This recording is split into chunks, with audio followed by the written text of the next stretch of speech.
Playing a racing game. I like racing games. Good! Playing a racing game. In your head! Oh, I'm going so fast in my mind! Surprisingly good! You hear a lot about disappointing games. The ones that for one reason or another just didn't live up to the hype.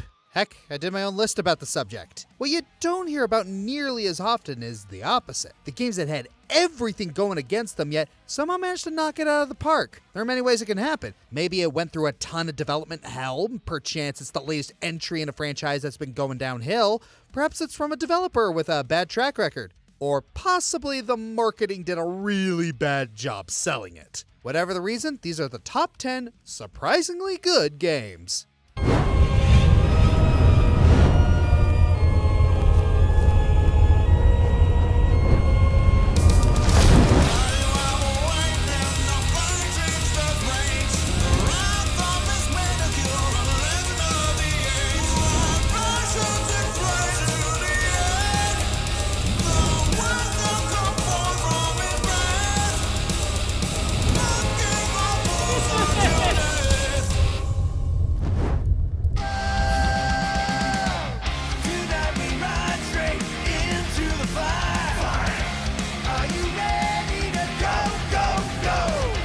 While not exactly high on the food chain, the original Dead Island by Techland and Deep Silver mustered some pretty split reviews. The gameplay and atmosphere are praised, while the story isn't to many people's liking. 3 years after its arrival, a teaser for the sequel, Dead Island 2, was announced, and then nothing.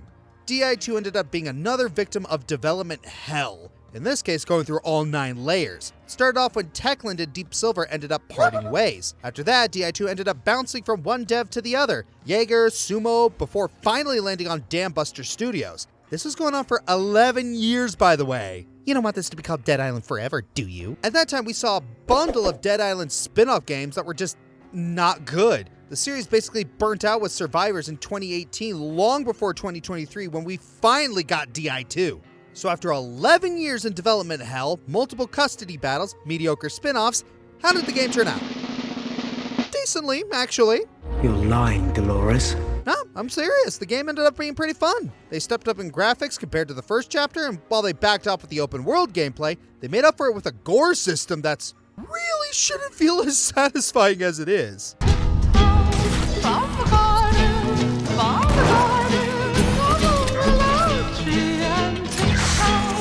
However, I can't really see myself putting it any higher on the list. It's serviceable and not a bad game in any way. It's just not really exceptional. Zombie games come and go, so this ended up being one of 1.5 million.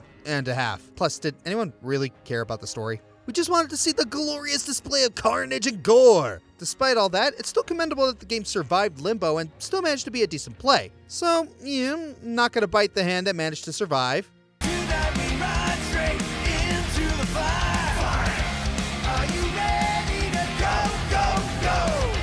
During the 2000s, there was a period when the Final Fantasy brand was synonymous with edge. Whether it was because of the games themselves or the fans, it was perceived as the emo franchise. Eventually, this perception faded away with the general popularity of the subculture, only for it to come roaring back. Yeah, the moment Stranger of Paradise was announced, people memed it to hell and back. An edgy 2000s prequel to the original Final Fantasy. This is the kind of thing Dorkly would have done. It also didn't help that the demo was initially bugged to the point of being unplayable. But, as you can see from its placement on the list, totally different story on release. Gameplay provides the best of both worlds when it comes to action RPGs. You get your mob fight power fantasies alongside your brutal yet rewarding boss fights. Being a Final Fantasy game, you of course also have the job system, and it's one of the best iterations. In addition to the sheer quantity of them, each of them has their own skill trees and passives to discover. Plus, you can switch between them in combat. And then there's the story. Despite what the initial reveal gave off, it's surprisingly clever. What starts off as just a retelling of the original soon reveals itself to be something much deeper. There are also a ton of shoutouts and references for longtime fans to enjoy. Editor here just wanted to remind everybody that this game was developed by Team Ninja, who was helping Square Enix co-develop a lot of their spin-offs during this time. However, they're going to come up later, so let's just put a pin in that. Boop, pin in. There you go. Honestly, the only real problem with the game is that it didn't quite go full 2000s edgy goodness. and honestly would have made it age better considering we live in a post-irony stage of pretending that edgy games are dumb. Honestly, would have loved it if it ended like this.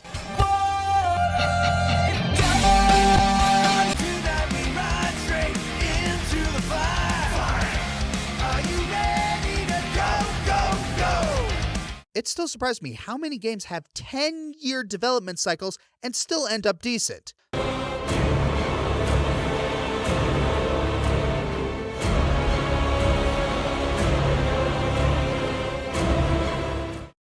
Though a couple of them still took a few years longer to get good. When you think of Koei Tecmo, what's the first thing that comes to mind?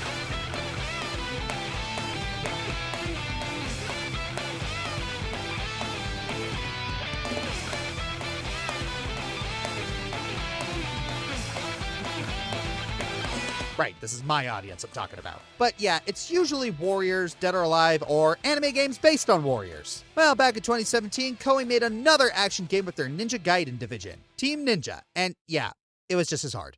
Nioh is an action RPG that takes place in good old feudal Japan following an Irishman named William Adams, who became a samurai. This is based on actual historical events, by the way. Look it up. The game had really good reviews when it came out, and together with its sequel, sold over 7 million copies. But did you know the hell that came from making this game?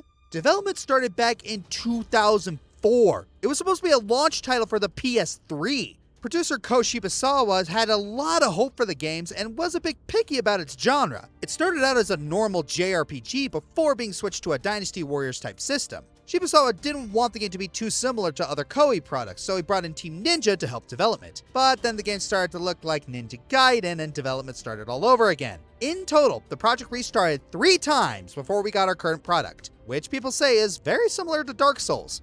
And I don't blame them. It's very Souls-like flavor, down to its stamina-based action system and difficulty. Doesn't help that the development team was highly influenced by Souls for the game too. Despite this, Nioh was able to stand on its own, using a combat system influenced by both Souls and Ninja Gaiden, with a loot system inspired by Diablo. The game did have to be delayed a bit due to feedback from demos, but did pretty well in the end. Going from development hell to just being a Souls clone to a successful new IP is pretty rare in this day and age, so it's good to see developers not giving up on games that really deserve the limelight.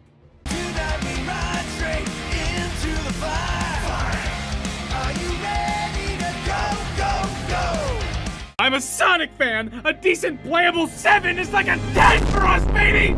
Oh man, the blue blur has had some undulation of quality. Right now we're in a spot where we're actually allowed to like him again. That being said, up until 2022, the last few years had not been kind to him. And we had the first movie to fall back on, and that was phenomenal. But the games? Yes. Fans felt pretty burned by the most recent releases, and there were no major Sonic titles planned for 5 years. But then, near the tail end of 2021, we get an announcement for a new mainline title, Sonic Frontiers. And what was our grand reaction to this auspicious occasion? Whoopee. Hooray. Alright. Okay. They delayed the game another year for quality fixes. Yeah, not the best first impression. We had vague, subpar teaser trailers and an abysmal gameplay from IGN. Fans were quick to point out how unfinished and unpolished the game looked and started demanding the game be delayed for more quality fixes. I mean, not to be that guy, but that's what happens when you trust IGN with anything ever. Okay, in all fairness, they admitted they were playing an early version of the game and said the final product would be much better. Then in 2022, the game finally came out. And the reaction? That's really not too bad. All right. Oh my gosh.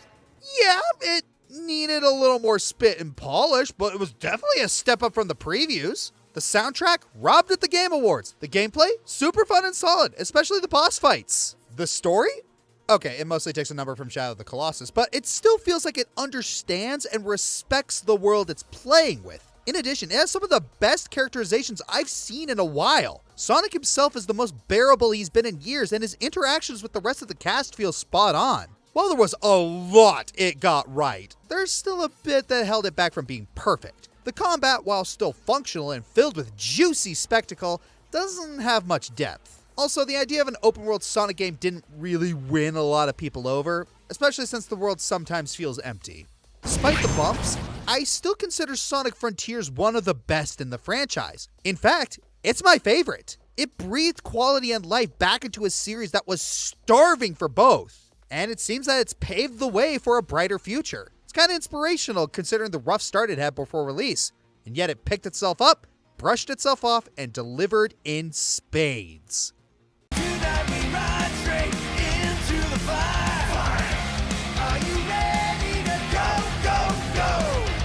Oy, what a time to be a Silent Hill fan. The three main titles were considered the golden age of the franchise. Since then, every game following Silent Hill 3 has been way more divisive in terms of audience reactions. Even the quote-unquote good ones are considered worse than the OGs. But hey, at least we have PT to keep our hopes alive. And it's gone. Oh right, Konami hates fun. Then in 2022, it was announced they'd be collabing with Polish game developer Bloober Team to remake Silent Hill 2. And the hype building up to this remake was non-existent. Unsurprisingly, fans were hesitant about this upcoming release thanks to Konami's towering mistakes. People were understandably bitter about the Silent Hills cancellation and PT debacle. Additionally, the newest game before the remake, Short Message, was more of a glorified tech demo than an actual game. What really didn't help was that Bloober Team had a very hit-or-miss track record with their output. They didn't always have a great portrayal of mental health, which is a huge red flag if you're remaking this game. Worse still, the marketing. While the teaser trailer wasn't bad, the combat trailer made the game look more action-focused than it was supposed to be. There was also a misconception with the summary making us think the game would feature an origin story for Pyramid Head in the DLC.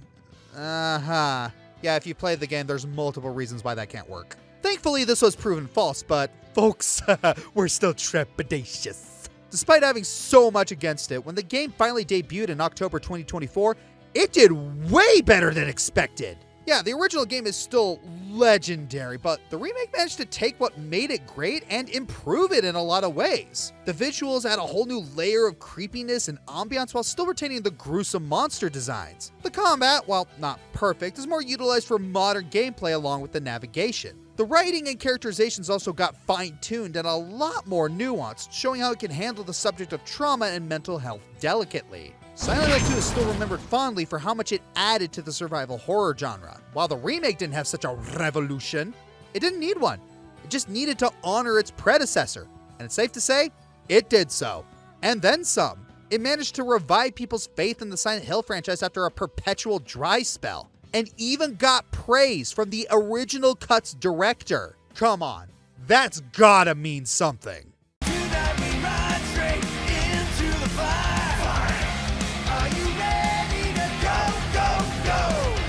Oh hey, we're talking about Konami again, yay.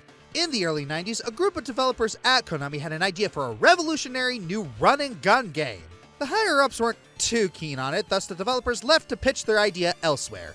In hindsight, probably a good idea. The fledgling developers then pitched their games to Sega, who were unsure about publishing due to the lack of solo experience. So they gave the developers a licensed game to work on. What license?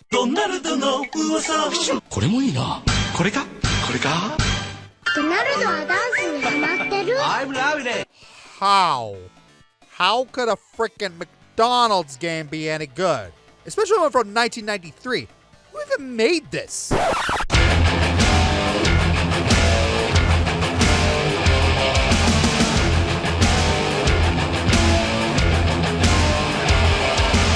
Wanna see some more? Treasure! Yup.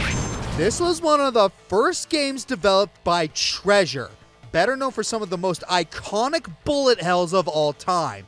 Just about anyone else would have done the bare minimum possible just so they could work on the game they actually pitched. But they didn't settle for less. While the game is by no means a must-play, it's a solid platformer with some great presentation. To put this into perspectives, the higher-ups at Sega were so impressed that they let Treasure go ahead with Gunstar Heroes before Treasure Land Adventure was finished. Man, all this talk about fast food really gets me hungry. I could go for some In-N-Out.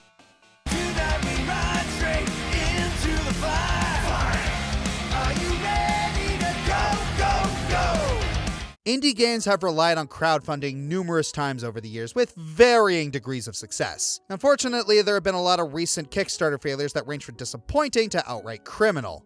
But in an age of crashing and burning Kickstarter campaigns, there's one that not very many expected to rise above the ashes. Omori. Want to know how much of a surprise hit this little horror RPG ended up being? It beat out FNAF on my indie horror games list. You heard me. Frickin' FNAF! Granted, it was only going up against the original game from 2014, but if a horror RPG that hasn't been LP'd by that many online content creators can beat out the indie horror genre's flagship franchise, you know it has a lot to offer. You can check out my indie horror games list for more about the story because holy shit does it get effed up. The development cycle wasn't pretty either. Omori lingered in development hell for 6 years, even after the Kickstarter campaign reached nearly 10 times its original goal. With a lack of communication from the devs, the backers were pretty frustrated to see that their money was likely going down the drain. Fast forward to 2020, and the world would finally get to see what the devs were working on, and it was more than worth it. Okay, so I'm legally required to inform you all that to this day, not all of the backers for this game have gotten all of their rewards, so maybe for some this game wasn't really worth the wait. It's also worth mentioning that the dev prior to Omori had zero experience designing a video game, so yeah, the fact that this game even turned out as well as it did is kind of the anomaly. Hence why it's this high on the list. Anyway, back to the video. Omori really is a testament to the phrase, a delayed game is eventually good, but a rushed game is forever bad. After 6 years of development, Omori ended up being an indie horror success story with an incredible mix of fun gameplay, immersive visuals, an amazing soundtrack, and the tone shifting. Indie horror should not be this good at shifting between drop-dead hilarious, insanely creepy, kinda wholesome, and oh my gosh, I think I'm gonna cry. This game is so good!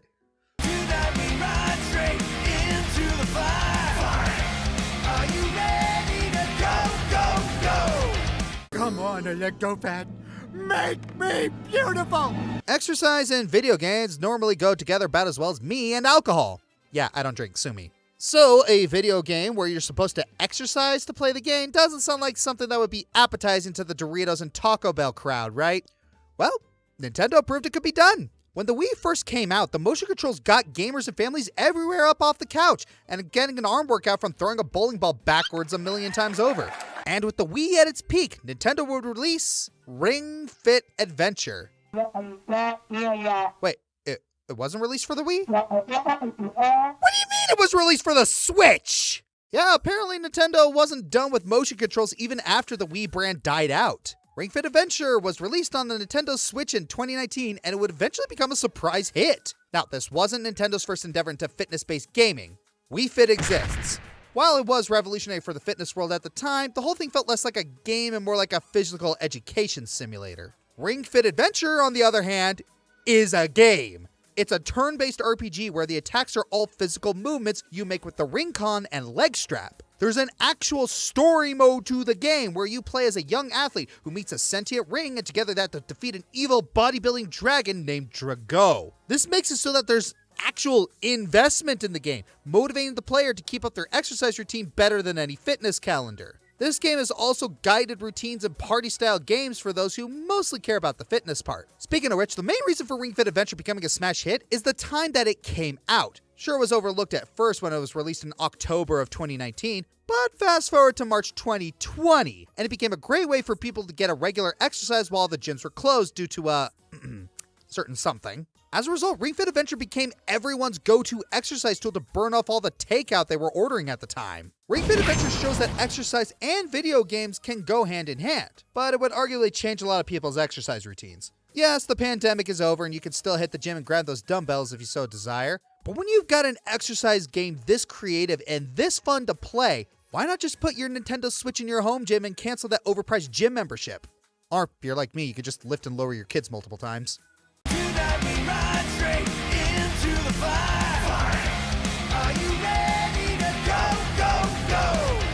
Romance, school, and everything cute. These were the ingredients chosen to create the perfect dating sim. But developer 4Leaf accidentally added an extra ingredient to the concoction. 4chan. Before we can even talk about how good this game is, we need to talk about its origin. One day on 4chan, an omake detailing a hypothetical dating sim focused on disabled girls was uploaded. A small group of people suddenly decided they wanted it for real and began working on what would become Katawa Shoujo.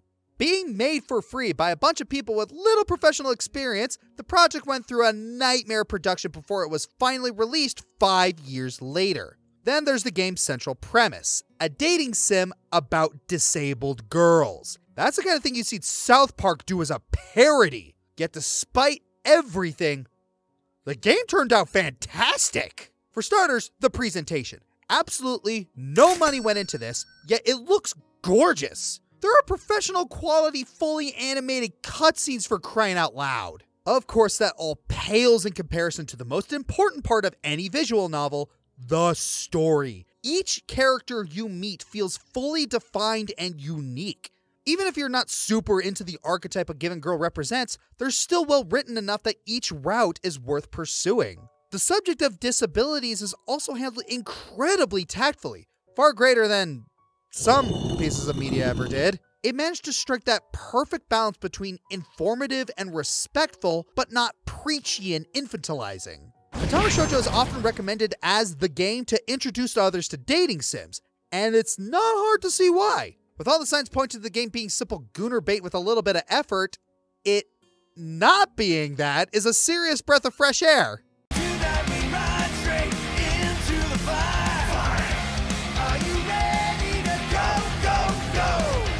Dead Space Extraction. Wow, this game works exceptionally well on rails. Street Fighter 3. Once the pain of losing most of the roster subsided, the strengths were far more appreciated. Mega Man Star Force. Shakespeare? In my Mega Man game? Preposterous! My Friendly Neighborhood. Given the saturation of mascot horror, it's tough to stand above the rest. But even then, this game pulled it off. Paper Mario Origami King. Is it a good Paper Mario game? No. Is it a competent and well-celebrated cult classic? Apparently. Doom 2016. A good reboot that respects the original and builds upon it? That's impossible! Soul Calibur 6. Turns out all they had to do was delete everything from 5. This is our time to go from zero to hero! With this list, we ultimately wanted to focus on the gap between the expectations and the result. The lower the expectations, the better the game will feel when it actually turns out good. And if that game turns out good enough, well, you'll forget there were any low expectations to begin with. So, anyone remember Aliens Colonial Marines? Hello, my baby. Hello, my honey. Hello, my ragtime gal. Oh boy, when this came out, it was making headlines about just how broken, buggy, just borderline unplayable it was. The enemy AI just didn't work. It was completely rushed out and the trailers gaslit everyone with footage and information that reflected nothing of the train wreck people were in store for. But see, we had to refresh you for that. Because nowadays, when you think alien games, you don't think Colonial Marines. You think Alien Isolation. Gone are the pathetic idiocy of the last game, Xenomorphs. You're now trapped with an aggressive, intelligent alien only able to run and hide. And it knows where you are. Oh yes, Alien Isolation is a masterpiece of horror. Needs no introduction. In Colonial Marines, the AI infamously broke due to a single misspelled line of code. But here, the Xenomorph is packing one of the most sophisticated and intelligent coding guiding every action it takes. How smart is it? Check out Top 10 Smartest Bosses. You'd be surprised. If you look at the previous game and other games in this franchise, it's just night and day. Other games tried to make you an unstoppable space marine against hordes of xenomorphs, but it never really reflected how the movies portrayed them. And it achieved varying degrees of success, mostly negative. But this!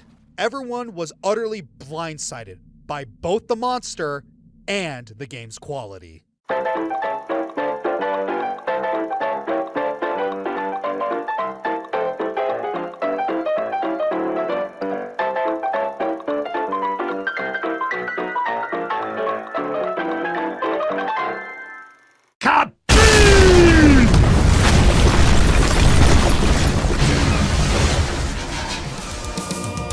Hey everyone, this is Josh. If you like this video, please like, subscribe, leave a comment, and share the video around. Please check out my other social media like my Twitter, Twitch, and Tumblr. Check out my other channels such as Joshua Burner for reactions and other stuff, Dragon Fighter Gaming for tabletop, and Bob Equestria for cartoons. Consider checking below the video and donating to my Patreon, Streamlabs for my merchandise, or becoming a YouTube member. Thanks for watching.